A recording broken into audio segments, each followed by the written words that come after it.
sitaw na puti. Ayan, hindi naman to puti, tingnan nyo, di ba? Berde naman yung ano niya, pero bakit may puting sitaw? Yan o, siguro na ano to, epekto ng sakit.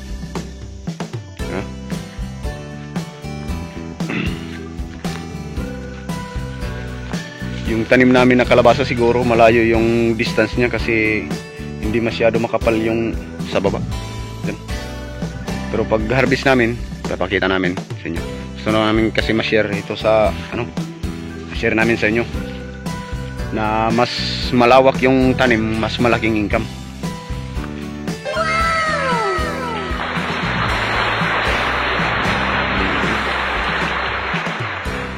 Yan. Lahat ng kinuha ko ito ay mga reject, tingnan nyo, may uod siya na naka ano, lahat ng kinukuha ko.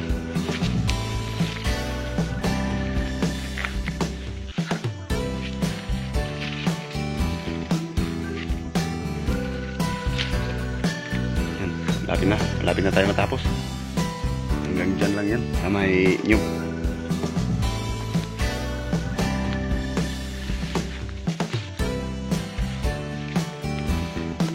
Ayan nyo, makakapabili pa tayo ng ulam.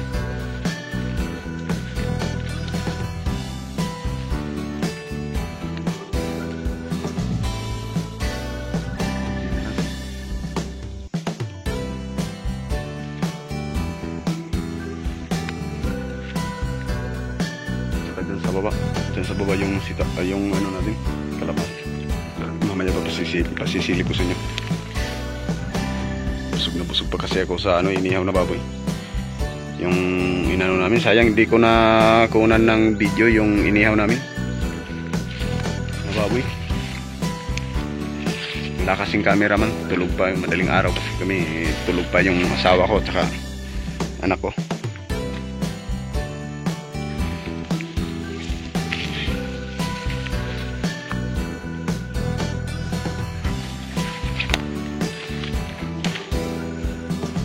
Sana ganito lang. Sana yun. Walang sakit dito. Hindi pa kasi inabot ng ano. Hindi pa inabot ng sakit ng yung mga ano doon. Mga pestina o matake. Hindi pa naabot dito. Hindi pa mabot dito.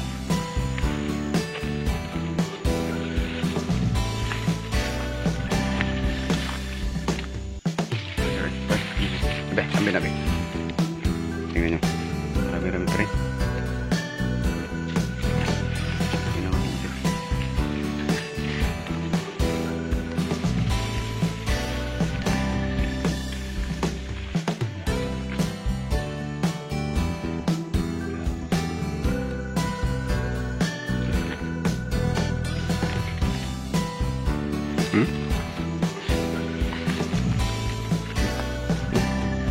Nahulog pa yung ano natin. Marami pa sanang bunga dito.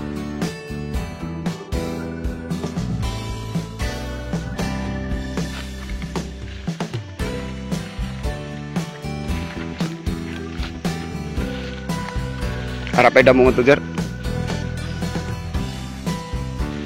Ari, Jer, likod. Ay. Ha?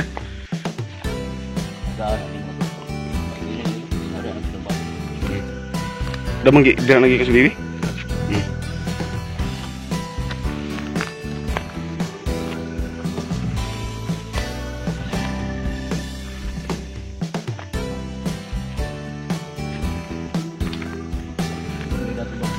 Oh. Ayan po. Tsaka ito pala yung ano, yung talong natin. Yan o. Parang may uod yata sa dahon. Yan. Ang natanim namin na talong ay nasa 250 piraso. Yan, nasa gilid lang ng ano namin, ng sitaw. Para maganda tingnan.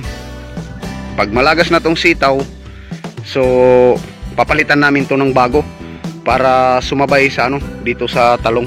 Sa talong namin, ano, yung talong. Malalapad na ng dahon, diba? Para maganda tingnan. Kasi may competition kasi dito sa Cebu ngayon, ano, sugbusog. Pero hindi kami sumali sa competition, pero baka balang araw sumali na kami pag makita namin na maganda tong ano namin, garden namin. Balikon piningari dyan.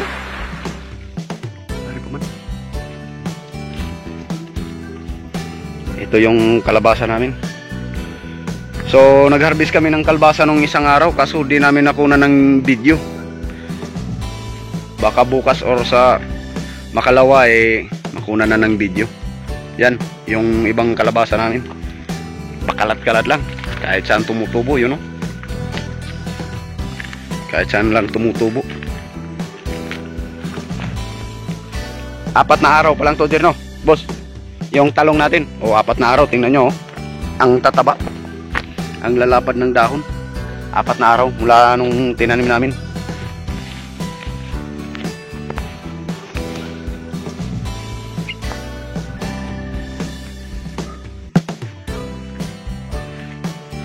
Yan mga ka-farmers, yung cameraman natin ngayon si Boss Diri.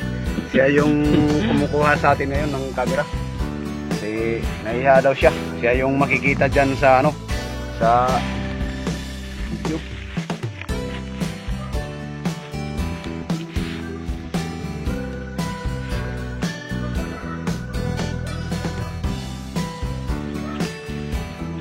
So malapit na pala tayo matapos mga ka-farmers.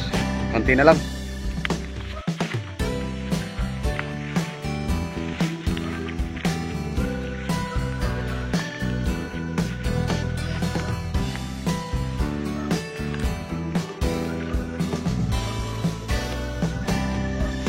Kaya pala mga ka-farmers, mamayang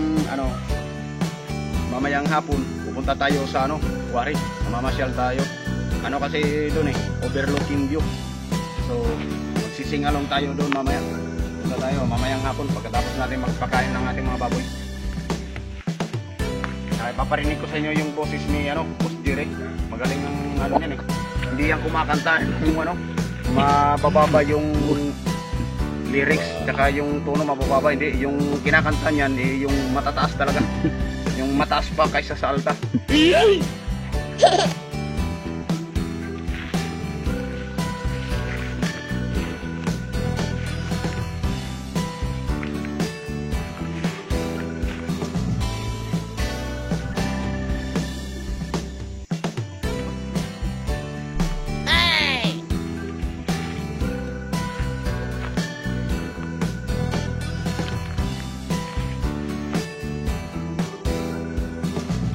Ito nga pala mga ka-farmers, ito yung yung lahat na harvest natin.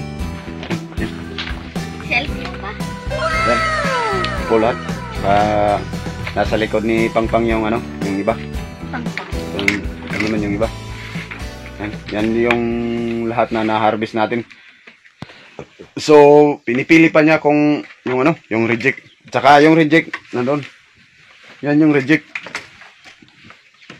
So, yung mga taga-baryo na nakita ng nung video ko, pumunta na kayo. Kailangan kayong mauna kasi nagagawan kasi yung iba.